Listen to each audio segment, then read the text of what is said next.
So it was the summer of 1978, over 40 years ago. I was laying on the dock, looking between the wooden boards to the clear water below. And there was a little smiling sunfish peeking behind the blade of seaweed. And off from the right, there darted a little crayfish. And from the left, dozens of minnows, maybe hundreds of them, swam together as one fish body.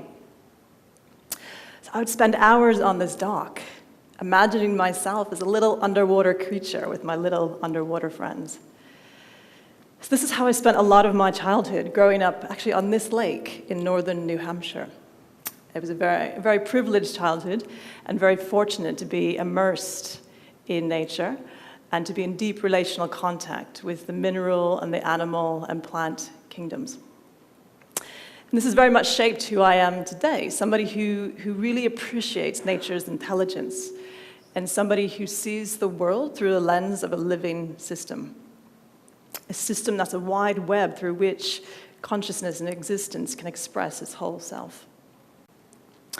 So fast forward 40 years from then to my life now, sitting and standing here with you today. And what I would like to do is to share my knowledge and my know-how around organizing for change and how nature's intelligence can help us be more effective in our service of goodwill. So this is the question I'd like to explore in my time with you, is how can groups, being informed by nature's intelligence, help us all be a better service of goodwill? So I'd love for you to come away with some practical ideas and some thoughts and reflections of how you can play a role in your groups, whether they be spiritual communities, your local communities, your organizations, even your families. And I will be drawing on my experience from both the Psychosynthesis Trust, as Lawrence alluded to. It's an organization which has esoteric roots, and we use a transpersonal psychological framework and philosophy to help people to know and transform themselves. And I'll also be drawing on my experience having worked and founded the Finance Innovation Lab. And I did that whilst I was at WWF, the conservation charity. And the lab is now an independent organization, and it exists to serve people and planet through creating a new financial and monetary system. So, what is a group? So, I was just drawing on nature's intelligence. When I think of a group from the animal kingdom, I think of herds or flocks or swarms. Or, say, the plant kingdom, I think of forests. And the human kingdom, you think of tribes and communities, and the human body is made up of 50 trillion cells working towards a common goal. So for me, a group is a group of individuals working together in relationship for a common purpose. And in this case of goodwill, a purpose that serves the benefit of the whole. So why are groups important in this time in our history? Well, I think there's a few reasons for this. And the biggest one for me is that we are living in an age of breakdown and destruction. Breakdown and destruction of our human systems, and very importantly, our ecological systems. But if we look at nature and the adaptive cycle of nature, like death and destruction and breakdown is a natural thing. You think of floods and forest fires and volcanoes. And usually what happens after this rapid breakdown is a release into something new, and something rapid then comes in its place.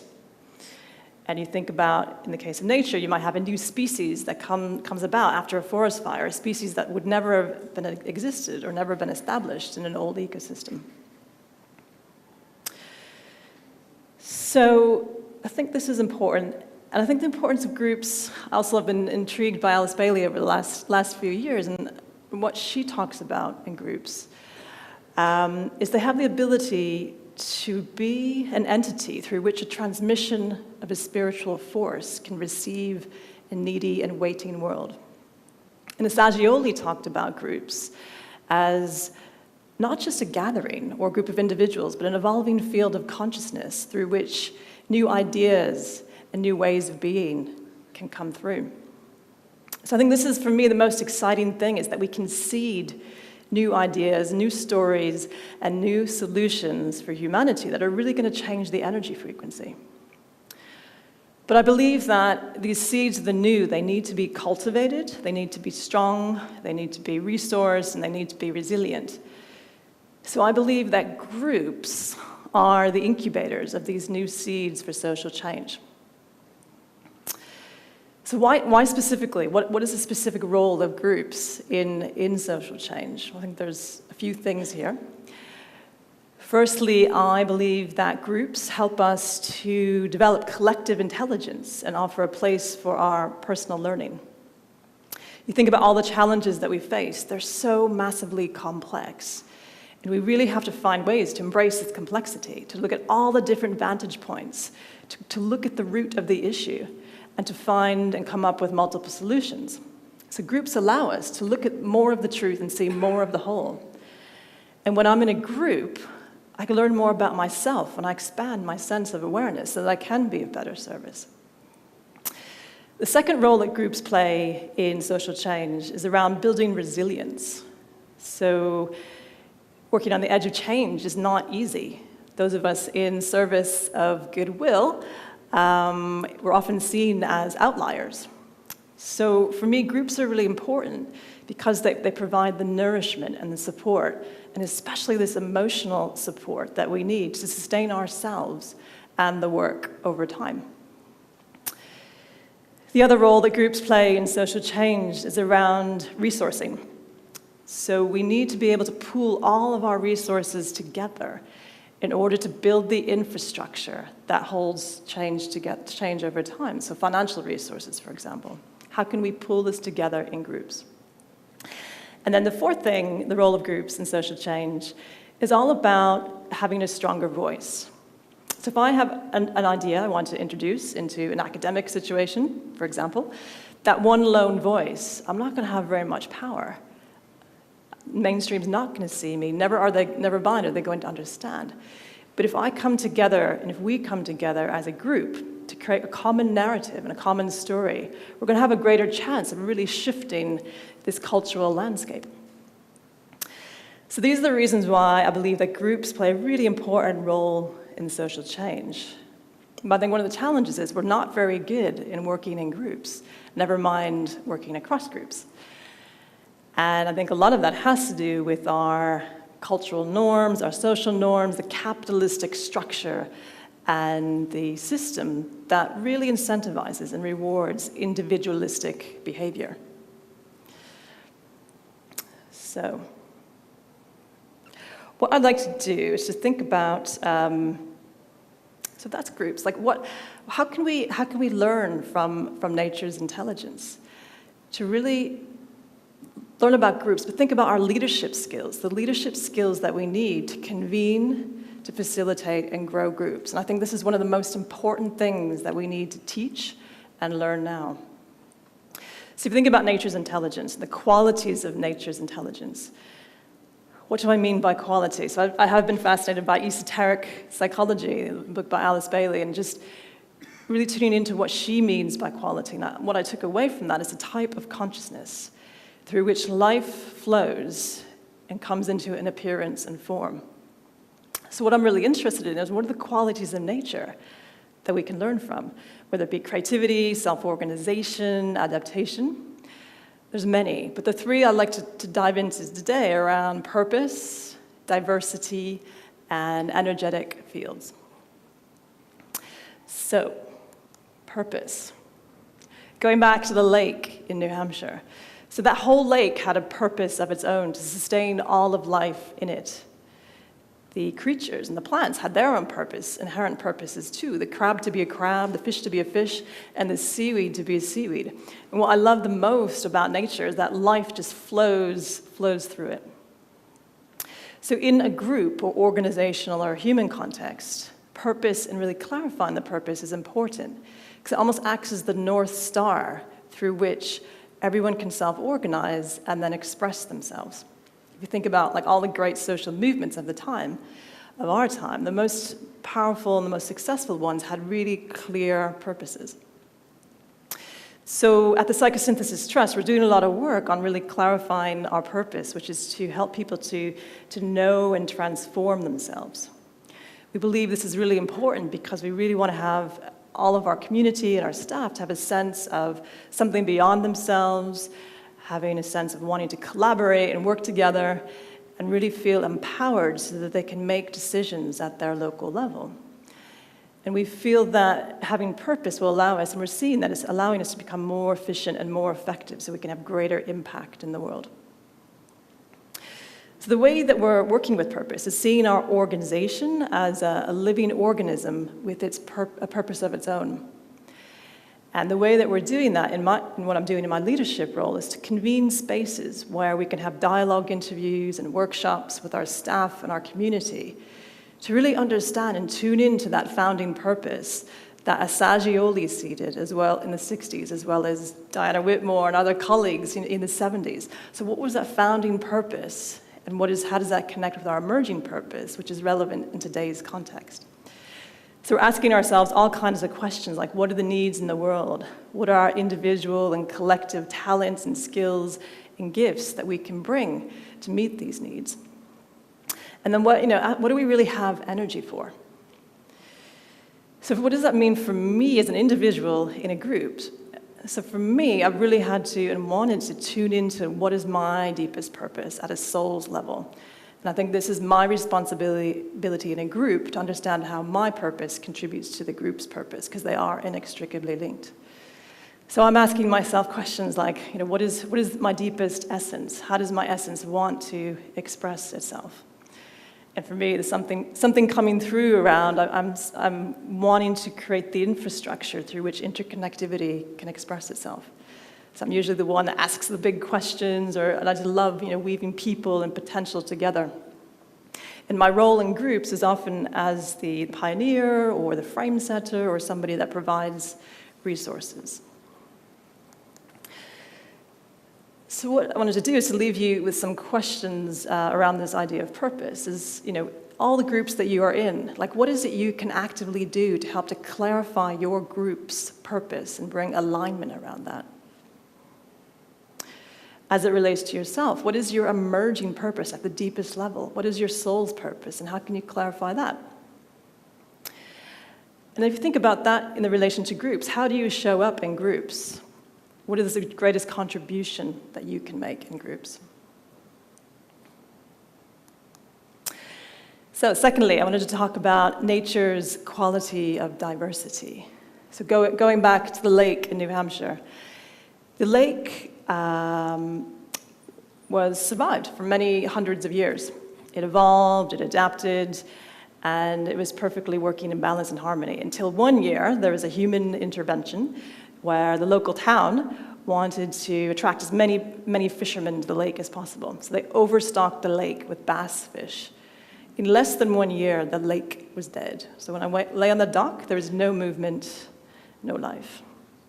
And it's almost like what it feels like now. We have these mega species dominating our financial system or our the energy suppliers or the high street retailers. When I walk down the high street now, I don't feel like there's much life. It's rather dead. So what does diversity mean in groups? And maybe just what do I mean by diversity? So while I think in organizations and groups in our society, diversity of race, age, and gender is important, I think we are at the risk of getting caught up with diversity of appearances rather than diversity of qualities. So what I think is important in groups, and especially as we speak about vested interests, is to bring in diversity of thought, of capacities, diversity of emotions, diversity of energies. And this is what I think is important in social change. So diversity, again, for me, it's a moral imperative, but it is really a strategic imperative. And by strategic imperative, there's two main things that I mean in that. So it's a strategic imperative because it does provide more resilience. We can pool our experiences, our capacities, and our skills together to almost act as a buffer against some of our shocks to our human systems. And with climate breakdown and being in the midst of the sixth mass extinction of species on Earth, we are just on the edge of what we're going to experience in terms of shocks to our system. The second strategic imperative I believe that diversity brings is around coming up with better solutions. So when I was leading the Finance Innovation Lab, we brought all kinds of people together: activists, bankers, psychologists, academics, grassroots organizers, to really think about how could we build collective intelligence to really shift the financial system. So for example, we would bring activists and entrepreneurs together with policymakers. And one of our successes at the time was to create a national policy that really allowed new entrants to come in much faster. So that in itself interrupted and hopefully will soon disrupt the vested interests so that the financial system is more diverse. And another example is where we brought together the policymakers with the activists to work with entrepreneurs who are creating brand new disruptive business models and finances, new currencies, new financial products. So what we could do together with this diversity is see more of the whole and more of what was really relevant and what worked at all of these different levels, and it was able to be implemented faster. So what does it mean for me as an individual in a group thinking about diversity? So this is a lot of what we teach at the Psychosynthesis Trust, is around skills that I've had to learn as well, around holding paradox. So when you're in a diverse group, there are many different truths, and there's one truth, and there's all this multiplicity, and you want to bring unity together. So how do you hold paradox in the groups that you're in? The other skill that I've had to learn is around really embracing conflict. When you bring in diversity and have different perspectives, there is often tension, there's often difference, and that often leads to conflict. So how do you really help to bring conflict and embrace conflict as a generative force? And how do you really appreciate difference? So, so this is what it's meant for me as an individual. So what does it mean for you? Similar sort of questions. So, in the groups that you're in, how diverse are your groups really? How could you bring more diversity and diversity of quality into your groups? And in yourself, how are you developing your skills to synthesize diversity or diversity in yourself? So again, and what we also teach at Psychosynthesis is around sub-personalities. So what I've had to learn for myself is to think about how can my different parts of myself work together so I have more coherence. How can my mystic side work with my pragmatist side? So these are some questions for you. So the last quality I wanted to tune in on was around energetic fields. So going back to the lake in New Hampshire, I've spent time looking at these flocks of Canadian geese just working together, the schools of fish, the ant colonies at work, and there's something beautiful about the whole and the intelligence of the whole that was greater than the individual parts. So when I was working at the finance lab, one thing I did to bring diversity in was to work with scientists, complexity scientists, and I did bring in Rupert Sheldrake because I was really curious about morphic fields and how could they play a role in social change. So in asking him for one of our interviews for our workshop, I asked him, what is a morphic field? And he talked about a field as a field of influence. It's influenced by what has come before it.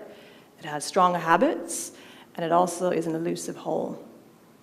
So at the Trust, we're working with it as a morphic field.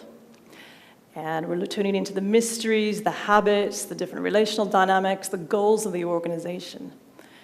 And the way that we're doing that is by using different types of tools. And one of these tools is called systemic constellations.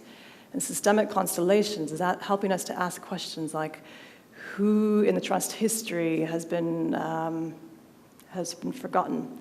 Or what are the right roles? Are the roles in the right place? And also, what are the truths that are being suppressed or denied? So as we work with these different types of tools that are helping us to see things differently, there's much more coherence and a sense of consciousness in our organization, and we're noticing that there's more flow and ease. And also, it's a lot more fun as incredible synchronicities are starting to come through as we really tune into this energetic field. So what this has meant for me is I've had to learn how to perceive in a brand new way. And I've had to really think and to be differently in my relationships. It's transformed how I relate. And now I relate in a much different way, through more imagination, through my senses, and through my intuition. I'm much more embodied now, working in this way. So again, for you, it's just be interesting to reflect, like how can you really develop your tools in your groups to think about how do you really tune into this energetic field? And how do you relate to people? Are there different ways that you can relate through your body, through your felt sense, to tap into this deeper collective intelligence beyond the rational mind? So I just wanted to leave you with a little piece by Thich Nhat Hanh. He's the Buddhist monk, which kind of brings together some of the themes I've been speaking about, as well as why I believe groups are important in our service of Goodwill. So he says, while the energy of our thoughts, speech, and actions is powerful, this energy is infinitely more powerful when we join together with others. When we come together as a group with a common purpose and a commitment to mindful action, we produce an energy of collective concentration far superior to our own individual concentration. This energy further helps us to cultivate compassion and understanding. And if we practice mindful sitting, walking, speaking, and listening together as a group, then everyone can feel the collective energy and everyone can receive nourishment and healing. The collective energy can lead to collective insight and a collective awakening. Our collective compassion, mindfulness, and concentration nourishes us, but it also can help to reestablish the Earth's equilibrium and restore ourselves. Together we can bring about real transformation for ourselves and for our world. Thank you.